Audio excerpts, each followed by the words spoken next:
দাদু দাদু, খাবার খেয়ে নাও না। তুমি তোমার খাবার আমাকে দিলে তুমি কি খাবে? যাদের খিদে পেয়েছে তাদের খাবার খাওয়া উচিত। আমার তো খিদে পাইনি, তাই তুমি খেয়ে নাও।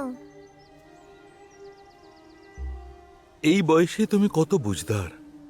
ভগবান তোমার মঙ্গল করুন মা।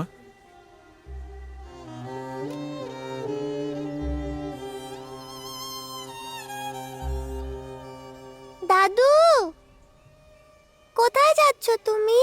তুমি তো বললে মা, খাবার প্রয়োজন যারা ক্ষুধার্ত তাদের, কিন্তু আমি ক্ষুধার্ত নয়, আমার মেয়ে আছে। মানে তোমার খিদে পায়নি বুঝি? আমি তো খিদে সহ্য করে নেব, কিন্তু আমার মেয়ের খিদে পেয়েছে, ও সহ্য করতে পারে না।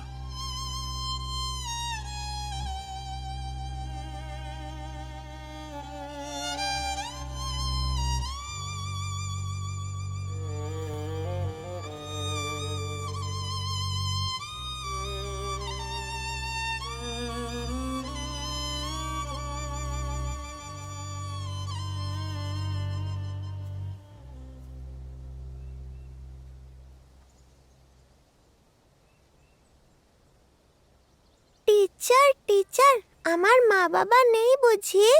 তারা অন্য কোথাও চলে গেছে? সোনা মা, ওরা তাদের বাবা মায়ের বাড়িতে গেছে।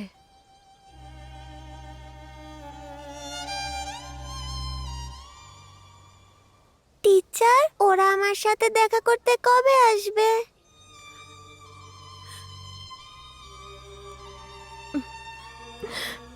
আসবে মা, চলে আসবে, খুব তাড়াতাড়ি চলে আসবে।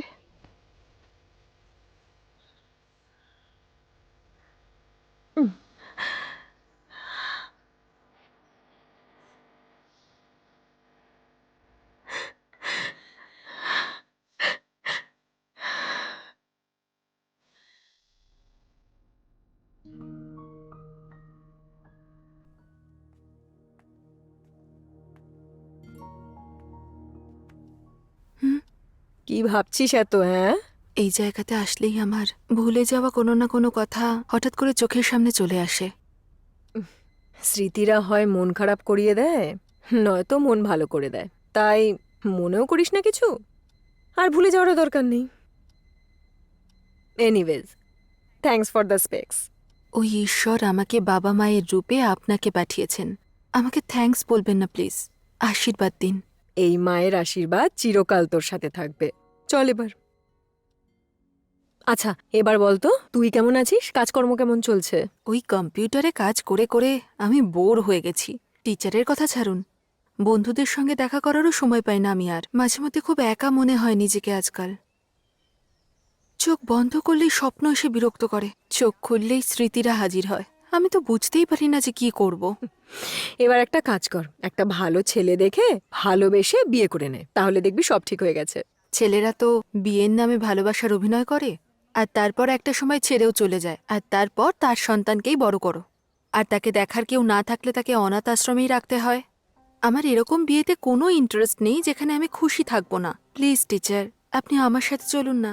সরি রে মা, কারোর যাতে কোনো অসুবিধে না হয় সেই জন্য আমার এখানে থাকাই ভালো। তোর সাথে ওখানে গিয়ে তোর বোঝা হয়ে আমি থাকতে চাই না মা, আমি এখানেই ঠিক আছি। মায়ের মতো করে দেখাশোনা করে আমাকে পড়াশোনা করিয়েছেন তো আপনি। আপনি যদি আমাকে ভরসা করে না যান, সবাই থাকতেও আপনি অনাথের মতো এখানে থাকেন। এভাবে আর কতদিন থাকবেন? আমরা অনাথ নই রে মা, জন্ম দিয়ে পৃথিবীতে এনে মা বাবাকে যে কেড়ে নিয়েছে সেই ভগবান অনাথ। সবকিছু থেকেও সাহস না থাকার জন্য নিজের সন্তানদেরকে অনাথ আশ্রমে ফেলে যায়, তারাই হলো আসল অনাথ।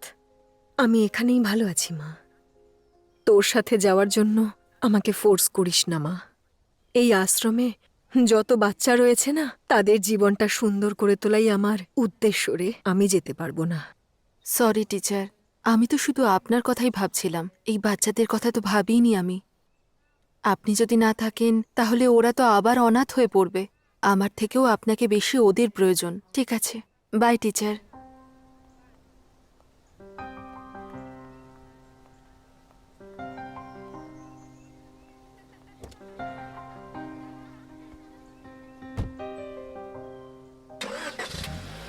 আচ্ছা, আমার বাড়ি থেকেও তো আপনি যাতায়াত করতে পারেন।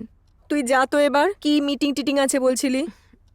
ওকে টিচার, বাই। বাই, সাবধানে যাবি।